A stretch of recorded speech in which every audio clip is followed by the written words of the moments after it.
Hello friends, welcome to our channel Adhikari Gurukul. তো এটা আমাদের একটা নতুন একটা সিরিজ স্টার্ট হচ্ছে, ম্যাথ প্র্যাকটিস ক্লাস বলে। আজকে আমাদের প্রথম ক্লাস দেখতেই পাচ্ছ। এবার এই সিরিজটা আমাদের প্রতিদিন সকালবেলা আপলোড করা হবে, মানে প্রতিদিন তোমরা এই ক্লাসটা পাবা, ঠিক আছে।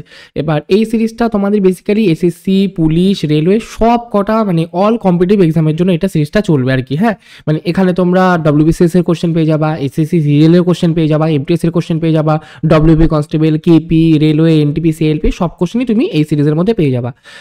বেসিক্যালি মানে আমাদের এই সিরিজটা আনার এইটাই কারণ যে প্রতিদিন সকালবেলা তোমাদের একটা প্র্যাকটিস ক্লাস আনার জন্য, যেখান থেকে তোমরা প্র্যাকটিস করতে পারো, ঠিক আছে। মানে রেগুলার প্র্যাকটিস ক্লাসের জন্য এই সিরিজটা আমাদের কন্ডাক্ট করা হচ্ছে। ওকে, তো চলো শুরু করা যাক ফার্স্ট কোশ্চেন। আচ্ছা, আরেকটা কথা, তোমরা যারা মানে ক্লাসটা করবে, যদি তোমরা প্র্যাকটিস করতে চাও তাহলে ভিডিওটাকে পজ করে, কোশ্চেনটাকে দেখে পজ করে সলিউশন করে আমাকে সেটা কমেন্টে অ্যান্সার দিতে পারো। না পারলে তখন তো সলিউশন দেখিয়ে নেবে, কিন্তু ফার্স্টে তোমরা ভিডিওটাকে পজ করে একটুখানি সলিউশন করার চেষ্টা করবে, ঠিক আছে। যেটা অ্যান্সার হবে সেটা কমেন্টে করবে। ওকে, ফার্স্ট কোশ্চেন দেখো, একটু ইজি কোশ্চেন থেকে আমরা শুরু করব সিরিজটা। ফার্স্ট কোশ্চেন, 28%কে অনুপাতের আকারে রূপান্তর করুন। মানে 28% এটাকে যদি আমি অনুপাতে কনভার্ট করি তাহলে কত হবে? আচ্ছা, অনুপাত মানে কি? A:B, অথবা আমরা বলতে পারি A/B, এটাও আমাদের অনুপাত, তাই তো। এবার 28% মানে কি? 28/100, 4 দিয়ে কাটলে 4 7 28, 4 দিয়ে কাটলে 4 25 100, তাহলে কত? 7/25। আর এটা মানে আমি ফার্স্টে কি বললাম? 7:25।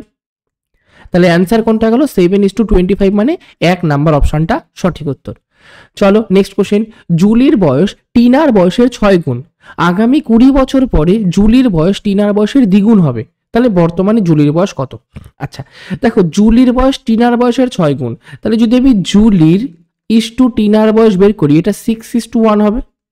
মানে টিনার বয়স যদি 1 ইউনিট হয় তাহলে জুলির বয়স 1-এর 6 গুণ মানে 6 ইউনিট। এইটুকুনি ক্লিয়ার আছে, তাহলে 6:1 হয়ে গেল। বলেছে কি 20 বছর পর, তাহলে এখান থেকে প্লাস যদি 20 বছর করি তখন জুলির সাথে টিনার বয়সের অনুপাত কত হবে? টিনার বয়সের দ্বিগুণ হবে। তাহলে টিনার বয়স যদি 1 ইউনিট হয়, জুলির বয়স 2 ইউনিট হবে। এটা হলো। কিন্তু দেখো এখানে ছিল 6 আর 1-এর ডিফারেন্স কত? 5 ইউনিট, আর এখানে 2 আর 1-এর ডিফারেন্স কত? 1 ইউনিট। এবার দুজনের মধ্যে যে বয়সের ডিফারেন্স সেটা তো কোনোদিনও চেঞ্জ হয় না, আজকেও চেঞ্জ হবে না, 20 বছর পরেও চেঞ্জ হবে না, 10 বছর আগেও চেঞ্জ হবে না। কিন্তু এখানে ডিফারেন্স আছে 5 ইউনিট, এখানে আছে 1 ইউনিট, সম্ভব না। তাহলে দুটোকেই ডিফারেন্স আমি 5 আর 1-এর লসাগু মানে 5-এর সমান করব। 5কে 5-এর সমান করতে গেলে তো সিম্পলি আমরা 1 দিয়ে গুণ করি, মানে কিছু না গুণ করলেও হয়। কিন্তু 1কে যদি আমি 5 করতে চাই তাহলে কি করব? 5 দিয়ে গুণ করব। 5 দিয়ে গুণ মানে এই যে রেশিওটা, এটাকে আমরা 5 দিয়ে গুণ করব। রেশিওটাকে 5 দিয়ে গুণ করলে কত হয়? 5 দুগুণী 10 আর 5 1-কে 5। এবার আমরা একদম রাফলি ভাবে এটা করলাম, আমরা ফ্রেশ করে লিখব কি? কোথায় লিখি? এটা মুছে দিলাম, ঠিক আছে, এটাও মুছে দিলাম, ওপরেরটাকেও মুছে দিলাম, 20 বছরটাও মুছে দিলাম। ফার্স্টে দেখবো জুলির বয়সের সাথে টিনার বয়সের অনুপাত ছিল 6:1। এখান থেকে 10:5টাও মুছে দিই, এখানে লিখছি 10:5। 20 বছর পরে এখান থেকে এখানে হচ্ছে কত? 20 বছর পরে, তাহলে 20 বছর পরে তাদের অনুপাত হয়ে গেছে 10:5। তাহলে অ্যাকচুয়ালি দেখো 6 ইউনিট থেকে 10 ইউনিট হয়েছে, কত ইউনিট বেড়েছে? 4 ইউনিট। আমি যদি টিনার বয়সটা দেখি তাও 1 থেকে 5 হয়েছে, কত ইউনিট বেড়েছে? 4 ইউনিট। অ্যাকচুয়ালি কত বছর হয়েছে? অ্যাকচুয়ালি 20 বছর পরে হয়েছে, তাহলে এই 4 ইউনিটের ভ্যালু আমার 20 বছর। তাহলে 1 ইউনিটের ভ্যালু কত? 20/4, মানে 4 5 20 বছর, তার মানে 1 ইউনিটের ভ্যালু 5 বছর। আমাকে বলেছে বর্তমানে জুলির বয়স কত। আচ্ছা, প্রথমে যেটা ছিল 6:1, এটা আমার বর্তমান বয়স, আর 10:5টা কি? 20 বছর পরে বয়স। তাহলে বর্তমানে জুলির বয়স কয় ইউনিট ছিল? এই যে 6 ইউনিট ছিল। 1 ইউনিটের ভ্যালু যদি 5 বছর হয়, 1 ইউনিটের ভ্যালু যদি 5 বছর হয়, তাহলে 6 ইউনিটের ভ্যালু কত হবে? 6 গুণ 5 মানে 5 6 30 বছর। তাহলে জুলির বর্তমান বয়স কত? 30 বছর, মানে 1 নাম্বার অপশনটা সঠিক উত্তর। তোমরা যদি টিনার বয়স বের করতে চাও সেটাও তোমরা ডেফিনেটলি ভাবে করে নিতে পারো, যে টিনার বর্তমান বয়স কত করে আমাকে কমেন্টে অ্যান্সার দিতে পারো। ক্লিয়ার? চলো নেক্সট কোশ্চেন, 5 টাকার কত অংশ 1.25 টাকা? আচ্ছা, 5 টাকার কত অংশ? যখন তোমাকে বলে যে পরীক্ষা ধরো 100 এর মধ্যে কত পেয়েছো, বা এর কথাটা যখন আসে, মানে এর আগে যে কথাটা আসে সেটা আমরা নিচে করি। তোমাদের পরীক্ষায় কি বলে? 100-র মধ্যে 20 পেয়েছো, কত পার্সেন্ট? এখানে বলেছে 5 টাকার মধ্যে 1.25 কত, তাহলে কি করব? এইটা আমাকে কত পার্সেন্ট বের করতে বলেছে, তাহলে এটাকে আমি উপরে লিখবো। কার মধ্যে? 5 টাকার মধ্যে, তাহলে 5টাকে নিচে লিখলাম। আমাকে বলেছে কি কত অংশ। আচ্ছা, 5 টাকার কত অংশ এত, মানে কত পার্সেন্টই বেসিক্যালি, তাহলে ইনটু 100%। দশমিকটা তুলে দিলাম, নিচে আমাদের 100 হয়ে গেল, তাহলে 100 কেটে গেল, 5 দিয়ে গেলে 5 দুগুণি 10, 5 5 25, তাহলে 25%। 5 টাকার 25% হচ্ছে 1.25 টাকা, মানে কোনটা হয়ে গেল 2 নাম্বার অপশনটা সঠিক উত্তর। আচ্ছা এখানটা কত অংশ কত শতাংশ হলে মানে ভালো হতো, যদি শুধু ধরো মানে কোশ্চেনটা আমার এখানটা কোশ্চেনটা কত শতাংশই হওয়ার কথা ছিল, কিন্তু যদি বলে দেয় ধরো কত অংশ, তাহলে আমরা কি করব, শুধু অংশ যদি বলে দেয় 1.25 ডিভাইডেড 5, দশমিক তুললে নিচে আমার 100 চলে আসে। কাটাকাটি করলে 5 দিয়ে কাটলে 5 দুগুণি 10, 5 5 25, 25 দিয়ে কাটলে এটা 4, তারপরে কত 1/4। 5 টাকার 1/4 অংশ হচ্ছে এটা, কিন্তু যেহেতু এখানে শতাংশতে আমরা কনভার্ট করে নিয়েছি এই জন্য 25% আমাদের সঠিক উত্তর। ওকে, এখানটা আমাদের 1/4 কোথাও অপশানে নেই, এই জন্য আমরা ওটাকে পার্সেন্টেজে কনভার্ট করে নিলাম। কিন্তু ধরো তোমাদের কোশ্চেনে আছে 5 টাকার মানে এই কোশ্চেনটাই আছে 5 টাকার কত অংশ 1.25 টাকা, অপশনে তোমাদের 1/4 আছে, তখন তোমরা 1/4 করতেই পারো। ঠিক আছে, ক্লিয়ার। নেক্সট কোশ্চেন, 3 অঙ্কের কোন বৃহত্তম সংখ্যাকে 6, 9, 12 দ্বারা ভাগ করলে প্রতি ক্ষেত্রে 3 ভাগশেষ থাকে। আচ্ছা কোনো একটা সংখ্যাকে জানি না আমি, যে কোনো একটা সংখ্যা ধরো এক্স কে আমি যেটা ইচ্ছা দিয়ে ভাগ করি, 9 দিয়ে ভাগ করি বা 6 দিয়ে ভাগ করি বা 12 দিয়ে ভাগ করি, যে কোনো একটা দিয়ে আমি ফার্স্টে 6 দিয়ে ভাগ করি। যদি 6 দিয়ে ভাগ করার ফলে 3 আমাদের ভাগশেষ আসছে, এটা মানে কি এক্স এর থেকে যদি আমি 3টাকে মাইনাস করে দিই তাহলে যে সংখ্যাটা বেরোবে সেটা 6 দ্বারা পুরোপুরিভাবে ভাগ যাবে। ভাগশেষ মানে তাই তো বোঝায়, যে সংখ্যাটা বেরোবে তার থেকে যদি আমি ভাগশেষটা বাদ দিয়ে দিই তাহলে যেটা ফলাফল বেরোবে সেটা ওই সংখ্যা দ্বারা বিভাজ্য হবে। তাহলে এখানে আমাদের কি বলেছে 6, 9, 12 দ্বারা ভাগ যায় কোন সংখ্যাটা যার ফলে ওটা 3 ভাগশেষ থাকে। তার মানে এই 4টা অপশনের মধ্যে যে কোনো একটা থেকে আমি যদি 3 মাইনাস করে দিই তাহলে যে ফলাফলটা বেরোবে সেটা 6, 9, 12 দ্বারা ভাগ যাবে। আমরা অপশন টেস্ট করব, সবকটার থেকে আমরা 3 করে মাইনাস করে দিই। তাহলে প্রথমটা হয়ে গেল 900, পরেরটা গেল 936, পরেরটা গেল 972 আর লাস্টেরটা গেল 993, তাই তো সবকটাকে 3 বাদ দিলে তাই হয়। এবার আমরা চেক করব এর মধ্যে সবথেকে বড় অপশনটা কোনটা, কারণ আমাকে বৃহত্তম সংখ্যা বলেছে।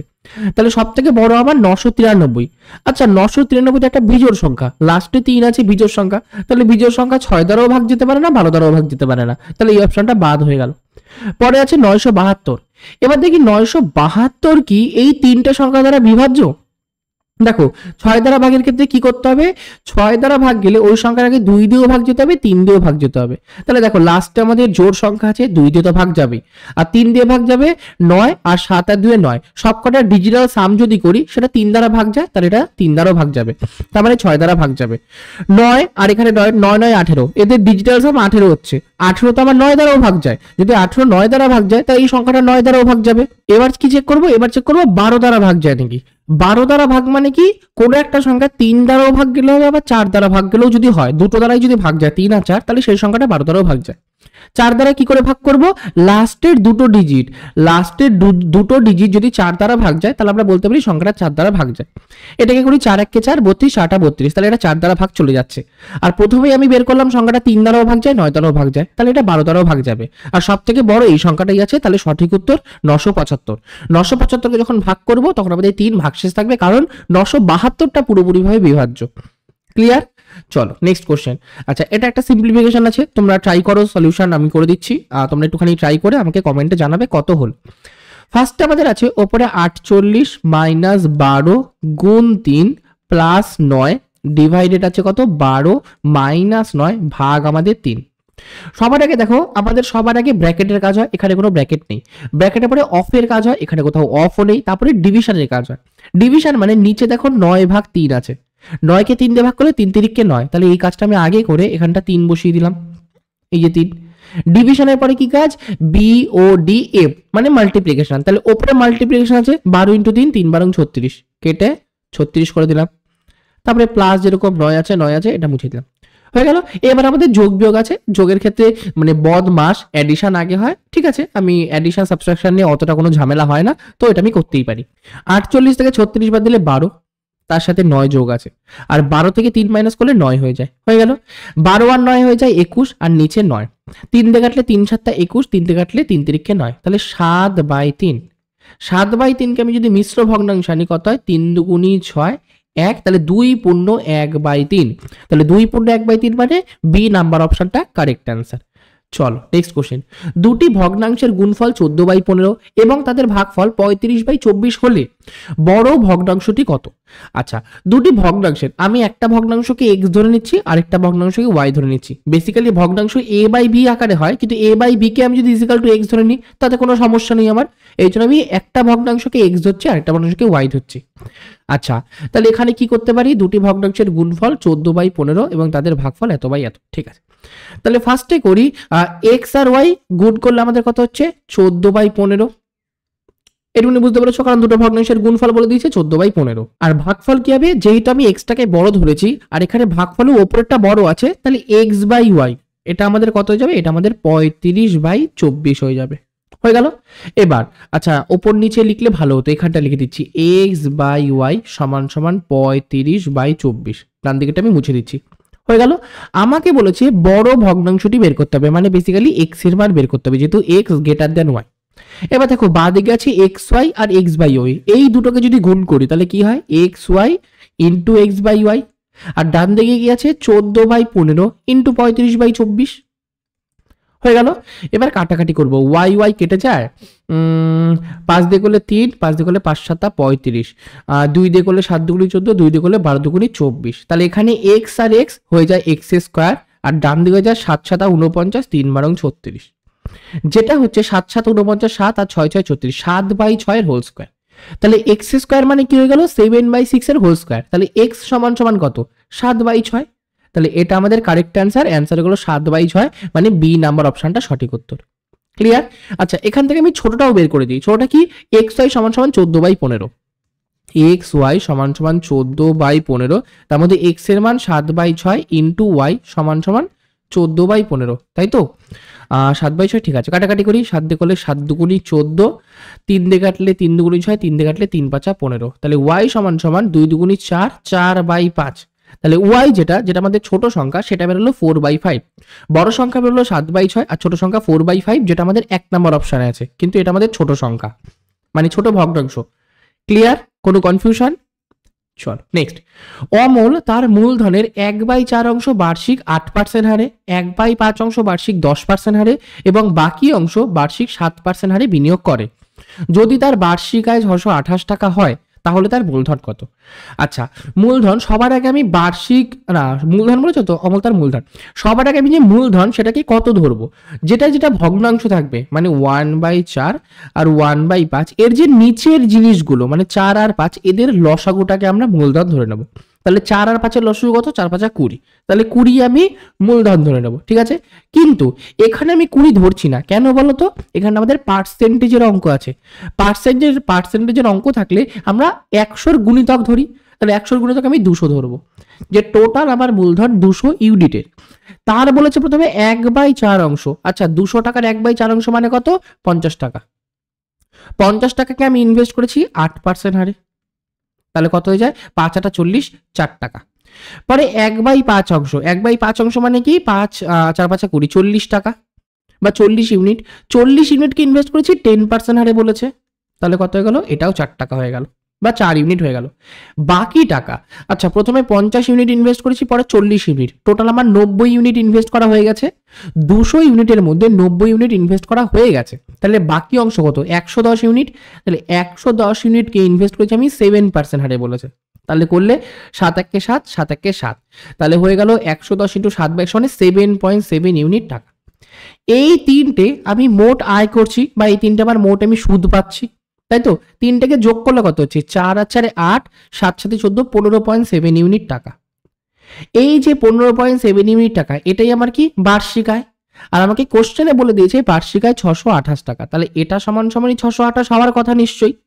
তাহলে 1 ইউনিটের ভ্যালু কত, 628/15.7। আমি মূলধন কত ধরেছিলাম, মূলধন ধরেছিলাম এই যে 200 ইউনিট, তাহলে বের করবো 200-র ভ্যালু কত, 200-র ভ্যালু হয়ে গেল 628/15.7 ইন্টু আমার 200, দশমিকটা যদি তুলে দিই ওপরে 10 গুণ হয়। আচ্ছা, 157 আর ওপরে 628, 157কে যদি 4 দিয়ে গুণ করি, কারণ 4 7 28 হয়, তাহলে 4 7 28, হাতে থাকে 2, 4 5 20, 21 22, হাতে থাকে 2, 4 1 4 5 6, তাহলে পুরোটা আমাদের 4 দিয়ে কেটে যায়। 4 দিয়ে 200কে করলে 4 2 গুণে 8, 800, 800-র সাথে 10 গুণ করলে 8000, তাহলে তার মূলধন কত ছিল? 8,000 টাকা, মানে 3 নাম্বার অপশনটা কারেক্ট অ্যান্সার। ওকে, নেক্সট কোশ্চেন। একটি স্টিমার এক বন্দর থেকে অন্য বন্দরে যেতে 4 ঘন্টা সময় নেয়। স্রোতের প্রতিকূলে একই দূরত্ব যেতে 5 ঘন্টা সময় লাগে। আচ্ছা, স্রোতের প্রতিকূলে ফার্স্টে আমাকে কথাটা বলেছে, তাহলে প্রথমে যে স্টিমারটা গেছে নিশ্চয়ই অনুকূলে গেছে। পরে যখন বলে দিয়েছে যে স্রোতের প্রতিকূলে যেতে এত ঘন্টা সময় লাগে, তাহলে ফার্স্টে আমার কি অনুকূলে গেছে। আমি ধরবো এক বন্দর থেকে আরেক বন্দরের ডিস্টেন্স কত, ডিস্টেন্সটাকে আমি ডি ধরে নিচ্ছি, কারণ আমাকে কি বলেছে। আচ্ছা, পুরো কোশ্চেনটা পড়ে নিচ্ছি। যদি স্রোতের গতিবেগ ঘন্টায় 2 কিলোমিটার হয়, তাহলে 2 বন্দরের মধ্যে দূরত্ব কত? তাহলে 2 বন্দরের মধ্যে দূরত্ব আমি ডি ধরে নিচ্ছি। প্রথমে ডিস্টেন্সটা গেছে কি অনুকূলে, অনুকূল মানে কি বোটের স্পিডের সাথে স্ট্রিম মানে নৌকার স্পিড যোগ হয়। তাহলে ডিস্টেন্স বাই স্পিড সমান সমান টাইম, এটা সমান সমান 4 ঘন্টা। আবার কি বলেছে, স্রোতের প্রতিকূলে একই দূরত্ব মানে ডি যাবে, কিন্তু স্রোতের প্রতিকূলে মানে নৌকার গতিবেগ মানে বোটের স্পিড থেকে আমরা স্রোতের গতিবেগ মাইনাস করব। এটা করলে কথা, এটা করলে 5 ঘন্টা সময় হচ্ছে। তাহলে দুদিকেই ডি সমান সমান বের করি। ডি সমান সমান 4 ইন্টু বি প্লাস এস, আবার এদিকে ডি সমান সমান 5 ইন্টু বি মাইনাস এস। আচ্ছা, এটাও আমাদের ডিস্টেন্স সমান সমান, এটাও আমাদের ডিস্টেন্স সমান সমান, তাহলে ডান দিকের এই যে দুটো, এই দুটো সমান হবে।